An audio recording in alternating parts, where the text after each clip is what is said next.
Salam sukacita bagi kita semua, sahabat yang dikasihi oleh Tuhan. Pada waktu-waktu yang sangat indah yang Tuhan berikan pada kita, dan kita diajak untuk merenungkan firman Tuhan dengan membahas hindarilah percekcokan dan kejarlah kedamaian. Dalam kitab Titus pasal 3 ayat 9 berkata kepada kita, tetapi hindarilah persoalan yang dicari-cari dan yang bodoh,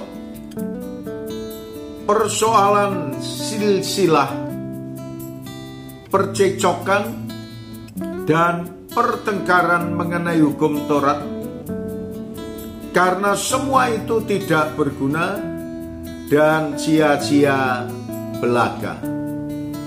Saudaraku yang dikasihi oleh Tuhan, banyak orang yang mencari-cari persoalan-persoalan, yang persoalan-persoalan tidak berguna dicari terus untuk menyalahkan orang lain, untuk mendiskreditkan orang lain, dan untuk menjudgment orang lain atau mengadili, menghakimi orang lain.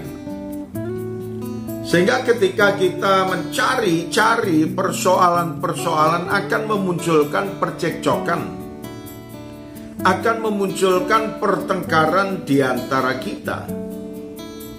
Maka apa yang dikatakan oleh Paulus yang suratnya ditujukan kepada Titus, demikian pula suratnya ditujukan kepada Timotius, seperti yang tertulis dalam kitab 2 Timotius pasal yang kedua ayat yang ke-23. Hindarilah soal-soal yang dicari-cari, yang bodoh dan tidak layak. Engkau tahu persoalan-persoalan itu menimbulkan pertengkaran. Terjadinya perselisihan, terjadinya pertengkaran oleh karena persoalan yang kecil-kecil yang dicari-cari dan untuk menyalahkan orang lain. Dan ketika kita berpikir demikian, pasti unsur kedagingan yang ada dalam hidup kita itu ada. Mementingkan diri sendiri dan yang membuahkan sifat iri hati. Dalam kitab Yakobus pasal yang ketiga ayat yang ke-16, sebab di mana ada iri hati dan mementingkan diri sendiri, di situ ada kekacauan dan segala macam perbuatan jahat. Saudara sekalian yang dikasihi oleh Tuhan, apa yang Tuhan sampaikan memang benar. Ketika seseorang mulai ada muncul sifat iri hati dan akan memunculkan permasalahan dalam kehidupan kita, dalam hal bersama-sama maupun dalam kebersamaan maupun bersahabat dan berteman dengan yang lainnya. Roma pasal 8 ayat yang ke-7, sebab keinginan daging adalah perseteruan terhadap Allah, karena ia tidak takluk kepada hukum Allah.